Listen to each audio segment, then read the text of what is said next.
originally designed and built this rocking cradle almost 40 years ago. And my dad helped out a little bit with it, so it's kind of cool that there's a little bit of my dad in this as well. And well, anyhow, there's a new life coming into the world, so I've remade this and put a nice finish on it and given new life to this cradle for the new life that's about to come into the world. There will be full plans at the end of the video, including a template. I'll have all the dimensions, so if you're any good with something like Fusion 360 or Auto Cad, SolidWorks, something like that, you would be able to print a one-to-one template. This is just under 30 inches, so it'll print on a large printer like that. So just stick through to the end, or skip to the end, see the plans, and then come back and look and see some tips and tricks on how to build this. So I built this with basic tools. Did not use joiners, planers, anything like that.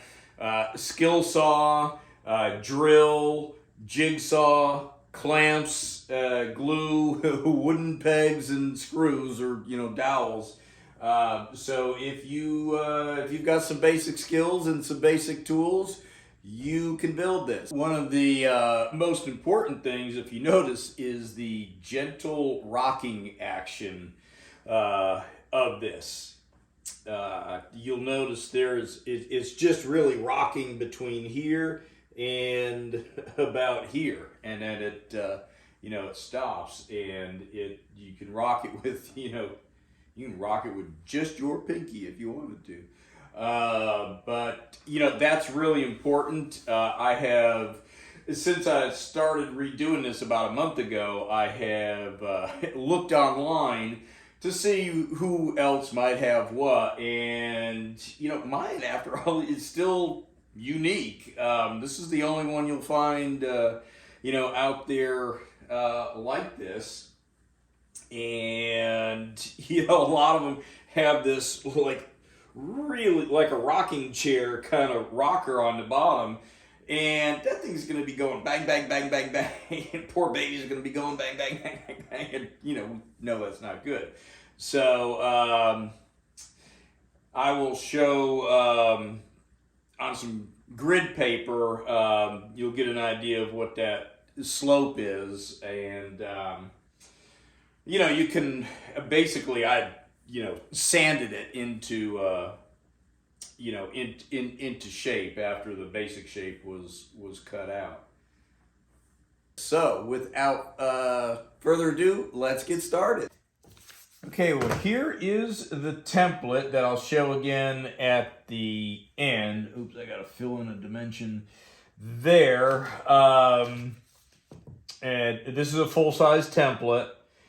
And how I would have made this, or how I did make this almost 40 years ago was, let's make sure it's not washed out on the camera. Yeah, let me come in here. So I made it, I freehand drew it on a large sheet of paper, and what you may not be able to see, let me go ahead and grab the camera off of here, is that this is actually the back of wrapping paper, and it's got 1-inch grids. So that comes in very handy for references and measuring. So yeah, if you've got some wrapping paper, probably the back side of a roll of it has got these 1-inch grids on it. So I just hand drew this like this on half of a piece of large paper, and then I cut it out like so.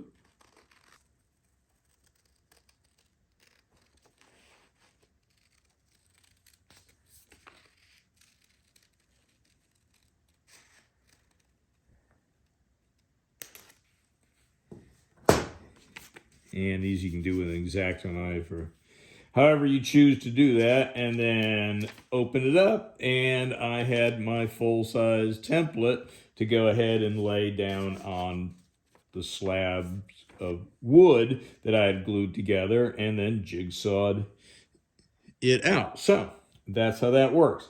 All right, all this will appear at the end of the video with straight on dimension. You know, I'll have a straight on view of it and a bunch of sectioned off plans with measurements and such, because you've got your rails that come in through here. So need to show that as well. And you know, as far as this template goes, if you have skills with Fusion 360 or Auto Cad, SolidWorks, anything like that, you put it in at, you know, a full size, you know, a 1-to-1, and then you can go to somebody that offers printing to the public with a full size printer, you know, UPS store, Office Depot, Staples, whatever they have, and have this print out on a full size printer. Because this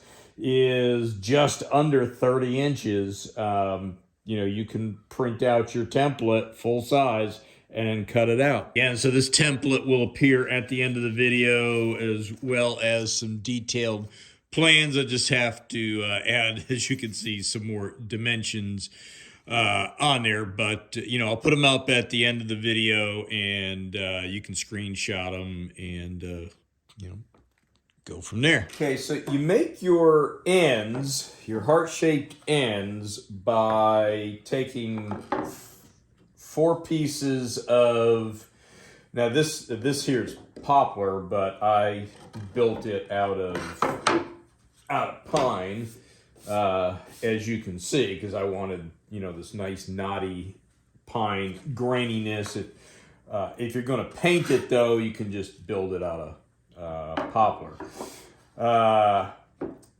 Sizes kind of vary on what's off the shelf, and mind you, I built this with off-the-shelf, you know, lumber, and this is like 1985. This is before or at or about the time, you know, places like Home Depot were just appearing.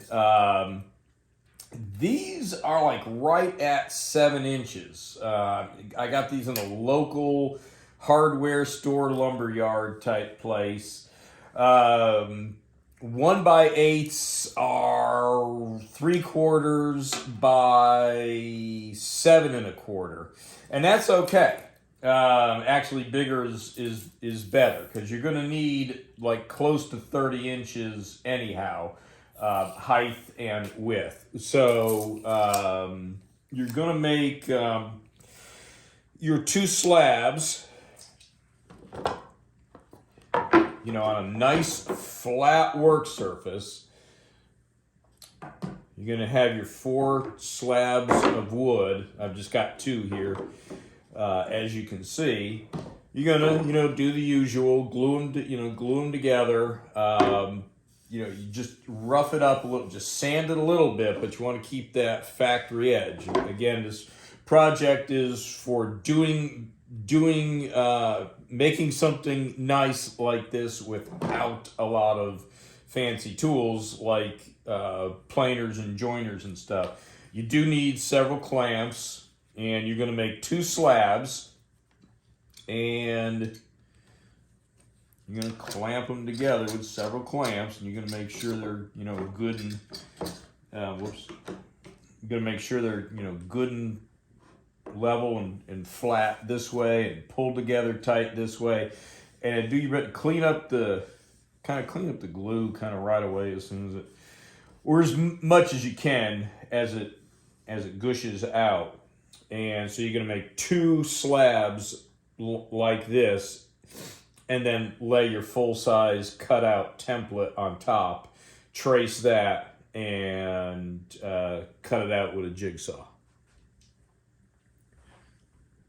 And once your 2 slabs have dried, like, you know, at least 24 hours or so, Then you're going to take your 2 slabs and lay them on top of each other, and then take your full-size template that I just showed you and lay it down on top, and then clamp your have your 2 slabs, end slabs clamped together. Put your template on, trace it, outline it, and then you want to cut your both ends together at the same time. That way, they're going to essentially be identical. Just go easy on the saw, because jigsaw blades will tend to go one way, or they'll bow one way or the other. So just go easy so you get nice straight up and down cuts. So it's not doing this, because you'll effectively end up with this cone-shaped thing. The reason you're seeing a big gap in mine is that when I built this nearly 40 years ago, I built it so there was going to be no fasteners showing from the outside. It was all held together from the inside. So there was none of this that you see was here. So I had my slab all glued together, and then it was pegs came in from the inner rails and went about halfway through the ends here, and then it was all glued together. So this was this nice clean giant slab here. But in the course of 40 years, it kind of pulled apart. So it's still glued together here, and it's still glued together here, but it had separated there. The wood kind of cupped and warped a little bit. So when I rebuilt it now, I rebuilt it with the countersunk screw method, and then just put little plugs, which you're going to see here in the course of the video. All right, let's go on to the next step.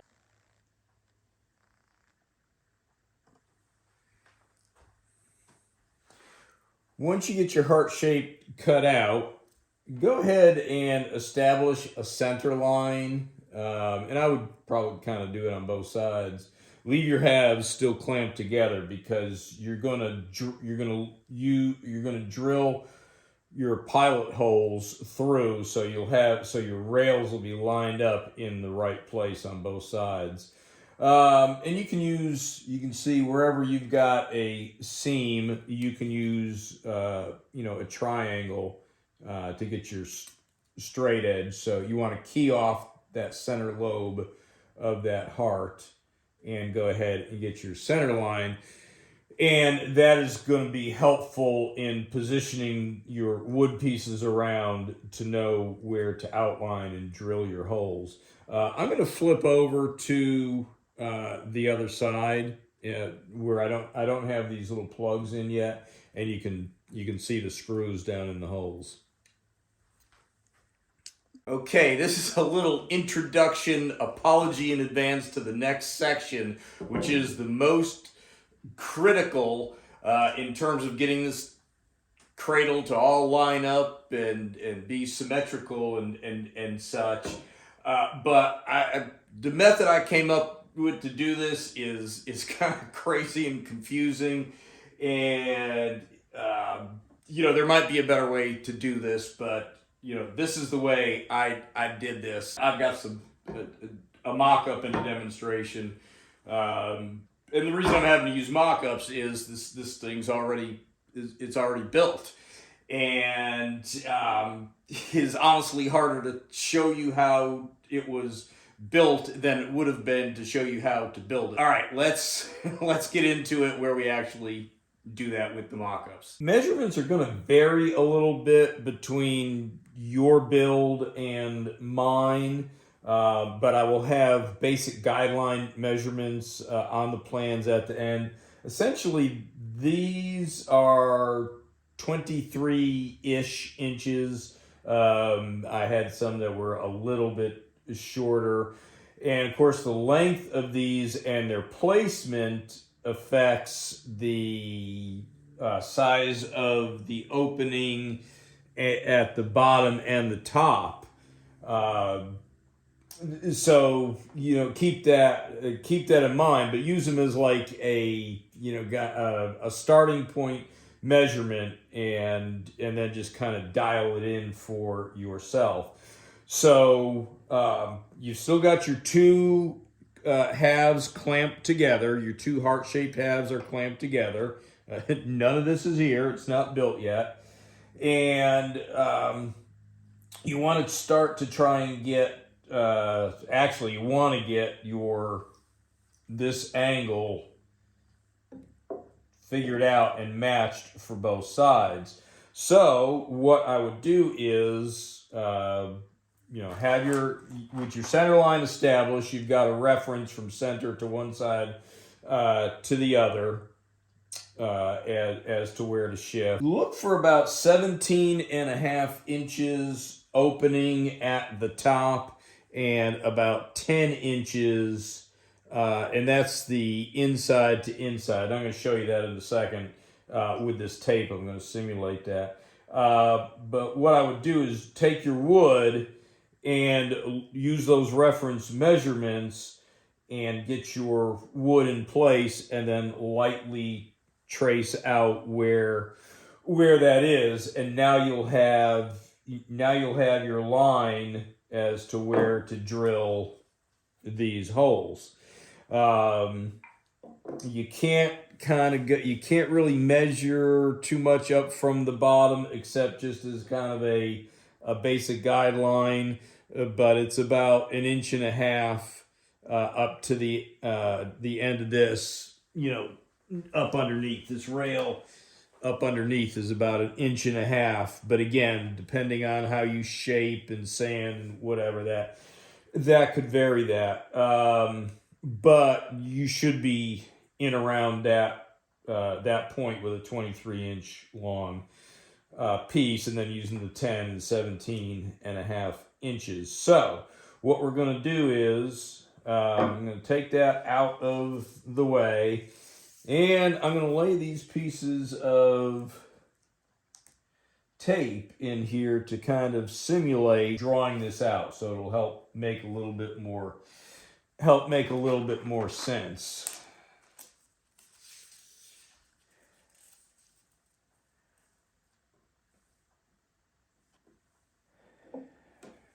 All right, so let's see here. Whoops. All right, we should be approximately about 10 inches from the inside to the inside. Again, this black tape is simulating where you just put your wood and got your stuff positioned. You traced it out with pencil lightly. Remember, you don't want to carve. And then we should be about 17.5 or so. My tape's moving around. So, yeah, and we're about 17.5 there. So you would have just a pencil tracing of that. So I would go ahead and, just so you have another reference line, I would kind of, find the center of that, and I would make a center light pencil line down both of them. Yeah, move that. So you know where to drill your holes. All right, so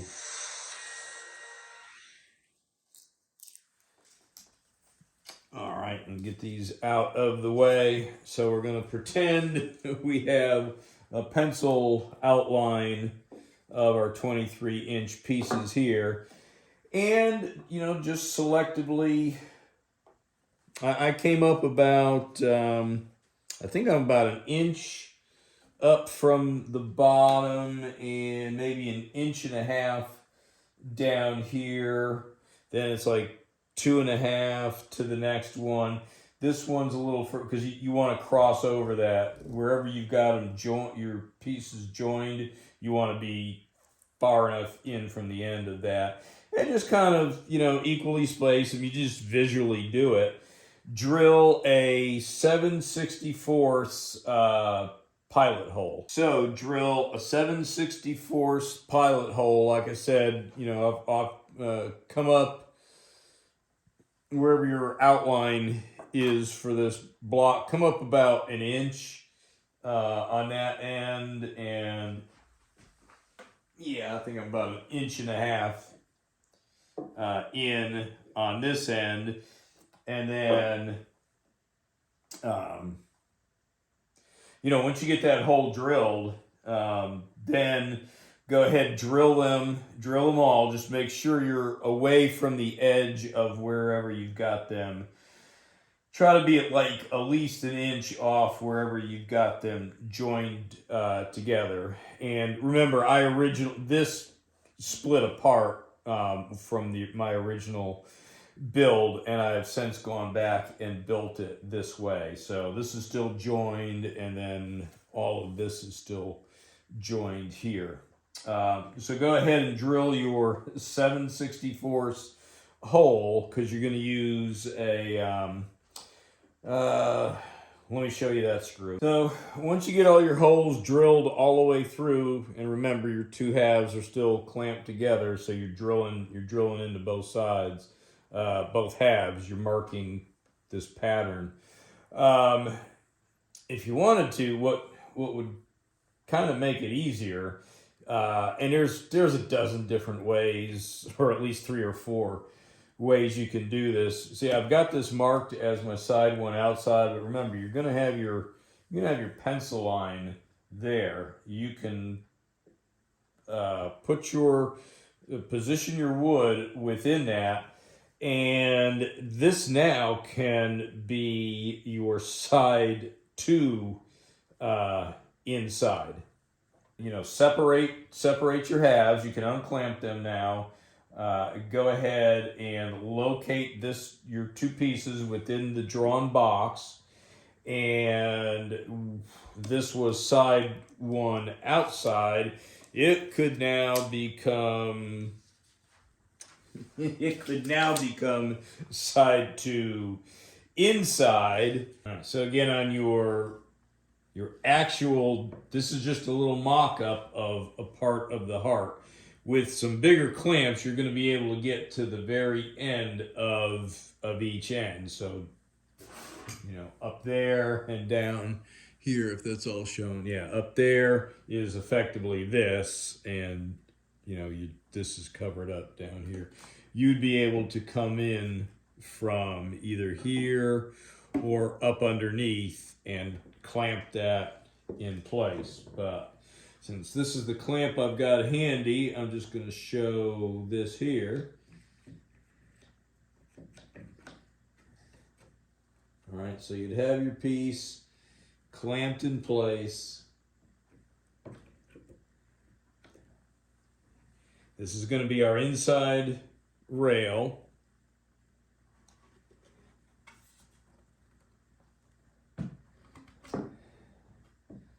Now, I was monkeying around. I've already actually countersunk that, but I can show you another one. So can we see that? Let me turn this over here a little bit. All right. So I would drill a starter hole. Drill your next hole if you don't already have it.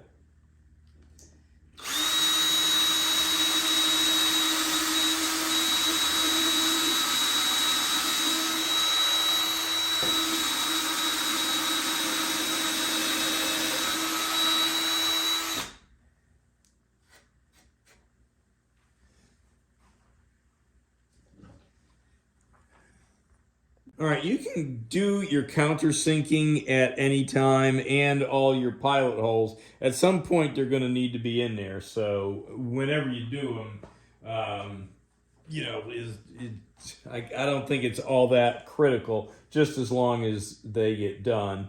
So these I've already countersunk. I've got my piece of wood, my inner rail clamp. Let's just say we're going to drill another pilot hole.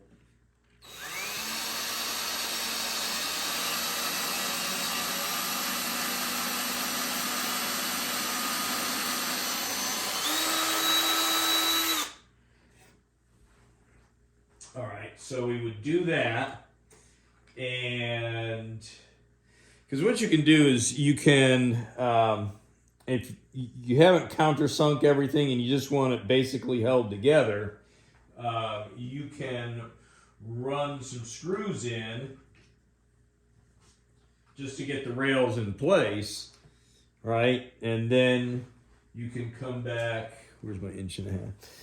Then you can come back and countersink the rest. All right, so let's just say we wanted this just basically held together.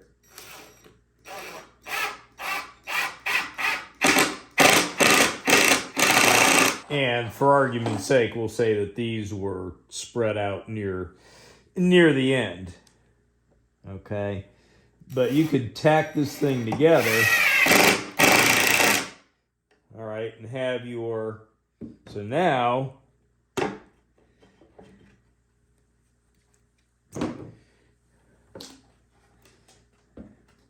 Now you've got your rails in place. All right, so this would have been, we had now taken the outside of side 1 and made it the inside of side 2. All right, so anyhow, we've got this held together, and then you come along, drill bit that you've set for the depth of your plug here, right? Just put some tape on it, and that way you'll be able to drill it out. I'm gonna show you that right now. Through in there.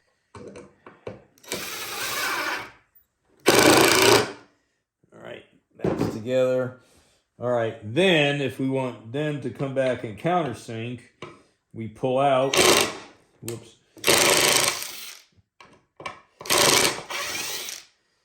We pull out that screw that we're going to countersink. We get our drill bit with our tape on it at the depth of that plug, and you got to go easy. It's right about when it is to the right depth, it really wants to bite and take off. So just kind of nurse it.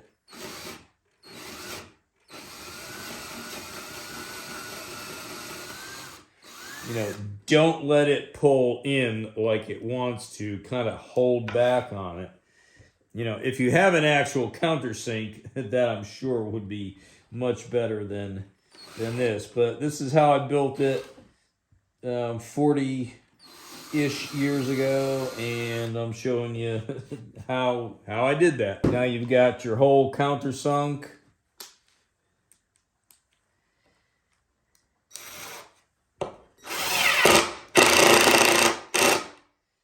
Run your screw in. And then when you're all done,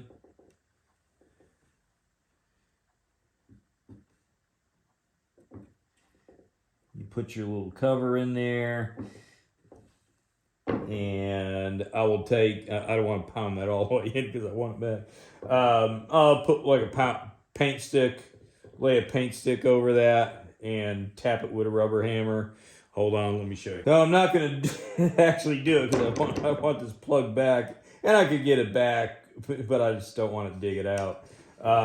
Take a piece of, take a paint stick, something, and then you would just tap it in.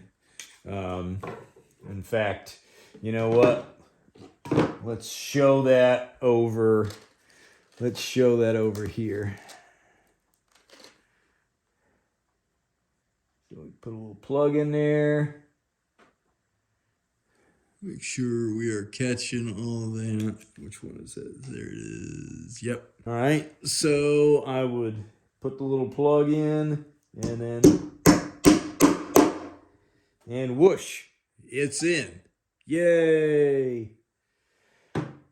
So get all your rails done and in place, and that is the hardest part really out of the way. So next I'm going to show you how we use we can lay our other side, we can lay our other half, our other heart half onto the side. We've got the rails already on. Remember, we made the outside of side 1, we made the inside of side 2. Okay, for sake of this demonstration now, this is our side to inside, and so this is our side to inside, and we're pretending that these rails are actually attached. We're pretending that this is what you see down here. We're pretending this is this, and we're on a work table. Remember, this is not assembled yet. So these rails are, here's our mock-up of what is now our side to inside. So this is this, okay? So we're going to take our other heart half and we're going to lay it down and we're going to match it up with several squares. Now, we will also, the hearts will be cut out, which will help us kind of get us into place, but we really need to go around with a square, a vertical square all the way around, several vertical squares to make sure this top piece is lined up with the bottom piece, because there's going to be a gap in between them. So you'll move around and, it looks like it is, but it isn't. So you get these pieces all lined up, and then what we're going to do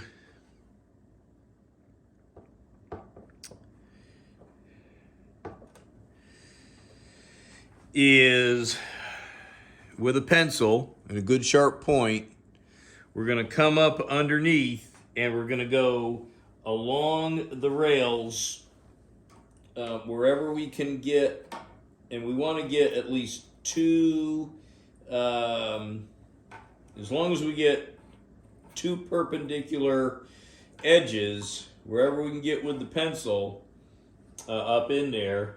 In fact, you can come up through the heart. And go ahead on both sides and get down. This will actually, this is going to be the whole heart. And come up under here and try to get two perpendicular, the end of it and a side of it. All right, and come up under here and trace that out. And now remember, your holes are already in here, so that helps you also line this up with your pieces of wood underneath. So now you trace that out. All right, so you see I know just from right there, if I take my rails now, if this is now, see, do I have a piece already made? This is now my side 1 inside. Side 1 inside. So this is now my side 1 inside. And I'm going to take now I can take my rails for this side, set them in place, clamp them, go ahead and clamp them in place.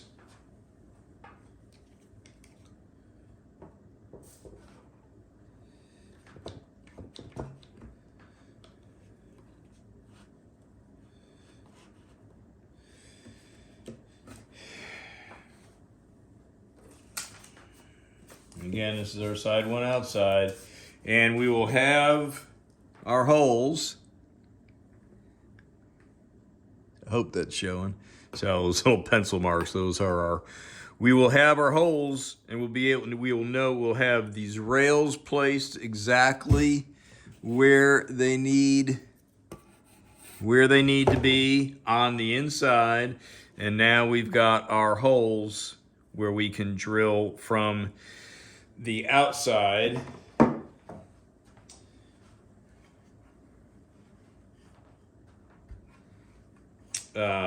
Well, we've already got the holes. We can go ahead and now go ahead and set our screws, and then come back and countersink, and then, you know, get the plugs in there when we're done.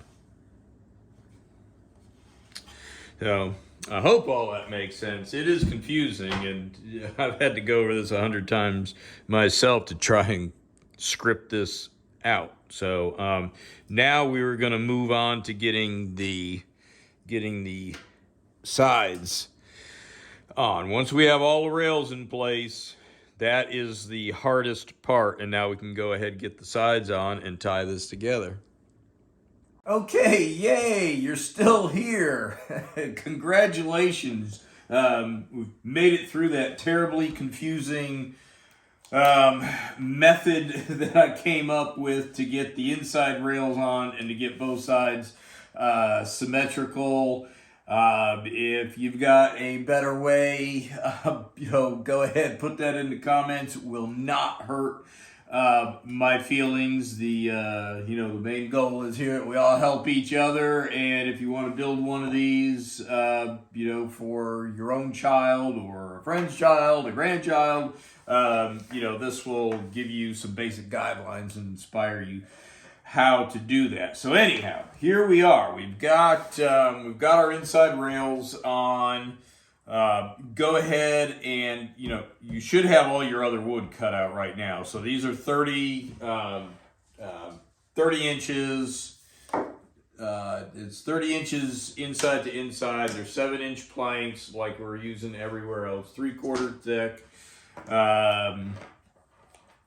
And I just kind of visually placed this.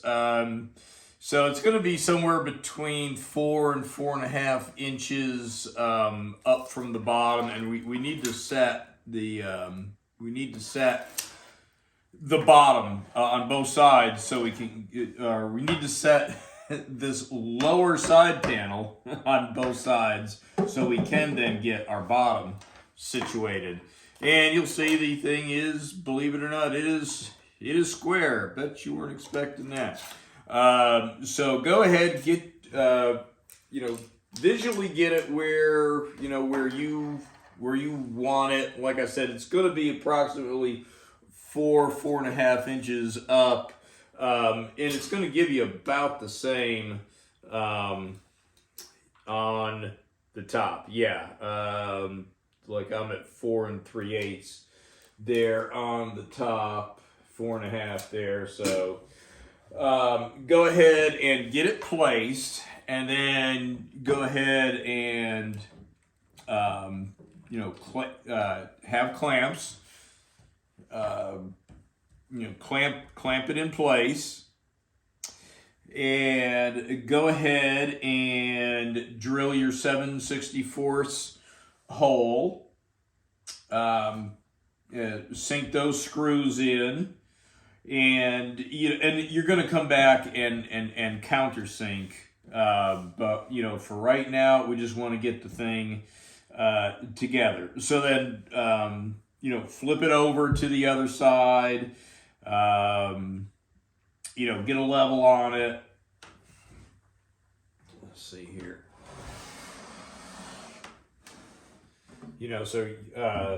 Get your measure up, have a guideline, an approximate location. Like I said, 4.5 for this panel, and I don't have a level handy, but you know what? I know the darn thing's level.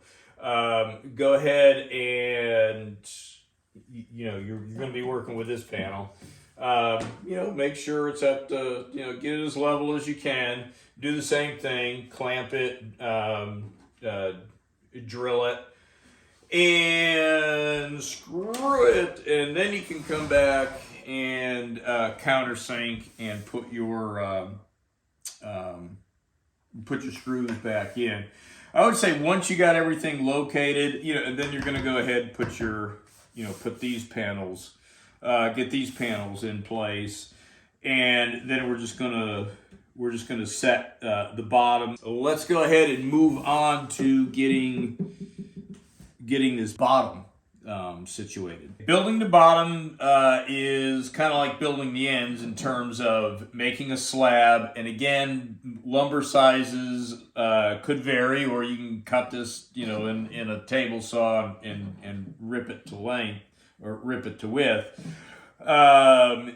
Overall, my bottom here is 13¼ inches. I have two center pieces here that measure 5 1/16. There is 5-inch off the shelf lumber available. It's 3/4 inch thick. And these pieces here on either side here are about 1.5 to 1 inch and 9/16. And as you can see on mine, I didn't glue mine together the original way I built this. This was all held together with pegs, dowels that I had drilled in and fit this way. And it wasn't, it held up okay, but it wasn't as strong as this method here where I've reinforced it. So I would just say build a slab to start with, and then you're going to put these 3 reinforcements on the bottom. Now again, mine is like 13¼ and there's you're going to have to kind of dial it in, if you will. And also, it's 30 inches between the ends here, and it's 27 between here. I'd cut this a little bit short so you have some room to kind of slide this around so it doesn't get stuck and wedged in there when you're trying to fit it. It doesn't really need to fit that tight. So get your bottom built, and then with the cradle upright, go ahead and set the bottom in. Ideally, it should stop before it gets too far down, so that there's at least like 3/4 inch. It stops on both sides, leaving about 3/4 inch here to account for these. If it goes down too far, then you're just going to need to cut these pieces and set them in there, and then rest the bottom on it. If it doesn't go down that far, then just find where it rests, get it level and even on each side, and then get a measurement for your long side, and then subtract maybe about 3/16 off from each end for your short side. I don't know whether, it shows how I kind of did that. So just for a kind of a reference measurement, the long side of this, if you need a place to start, and you kind of are using my measurements to build the whole thing, make the long side, you got a long and a short side, make it 13 3/8, and then subtract about 3/16, like I said, from each end, and then put it in a miter box, whatever, and then just cut from the very tip of your long end down to where you measured the 3/16. Do that on both ends, and then you kind of just fit it in like that, and you'll at least have something to start with, and then you can adjust accordingly. And then you'll just get your pieces in there, and set your bottom in, screw it to it, and then they are fastened I'm countersunk and screwed in from the ends on both sides, and then wooden plug. And that is how I did that. And since I countersunk these as well, you're going to have a much shorter screw. So honestly, I just used a fine thread drywall screw, 1 inch long, because I've countersunk this, and you've only got 3/4 of an inch here, so we definitely don't want that poking up through. Okay, for bedding choices, 2 different ways you can go. There might even be more, but I went with this is a king-sized pillow. So just get a king-size pillow if you're going to use a pillow. Do not go by the dimensions on the packaging. Those dimensions are the pre-stuffed dimensions.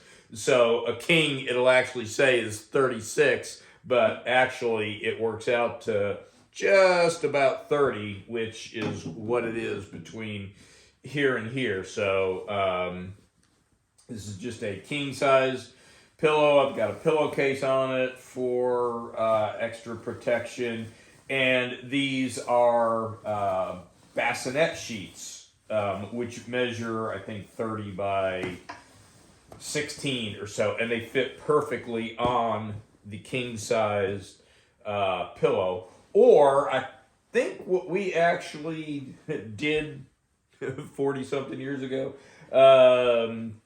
or almost 40 years ago, was it got some foam, like 4 inches or so of cushion foam, and then put the bassinet sheets over it. Just to give you an idea, let's see, where have we got? Here we go. These are 2 3-pound weights, and so say baby 6 pounds. You can see it's gonna gush it down that far. I was also looking for some, I just couldn't find them locally, but padded crib pads to go around the edges. I mean, you could put some towels around there. So just wanted to give you some helpful tips and tricks there. Hope that helps. Well, something extra I wanted to let you know about as a, something to consider. It's meant for furniture, to put around the edges of furniture and stuff, so your toddler doesn't, bump their head on it or whatever. It's this edge cushion. Comes in a 6-foot roll. I got this at Walmart. So there is enough to do get 27 inches here, and it actually kind of enhances it. It looks pretty good on there. But you just need to look into and make sure that as far as teething and whatever, it's not a hazard for that. So again, look, disclaimer, look into that on your own. I do think that by the time the baby is reached teething stage, it will probably be too big for this anyhow. And if you do decide to use it, it would take 2 rolls to do it, but you could put it around the top half of the heart, maybe something like I've got on this end here, and to me it doesn't look, it doesn't destroy it at all. It does come with a roll of double stick tape, and on the sides here I would probably put just 3 little pieces, maybe not, I don't know that I'd stretch it over the whole, maybe 3 little 1-inch pieces or something like that, and there you go. So look into that, and see if that's something you want to do. I just kind of saw it and thought of it, and just thought I'd pass it on. So there you have it. Okay, well, I'll be putting the plans up at the end here in just a moment that you can pause and screenshot whatever, gather all the dimensions. And like I said, if you're good with AutoCAD or Fusion 360, something like that, maybe SolidWorks, whatever, you can input those dimensions. And, you know, if you can go to a print center and find someone who prints on a 30-inch printer, you'll be able to spit out a full-size template of the ends here. So anyhow, if you enjoyed this video, found it useful, helpful, entertaining, any or all of the above, go ahead and grab your heart-shaped template and push it down on your like and subscribe button. Please comment and share, and I'll see you on the next one. Stay tuned now. The plans will be coming up right now.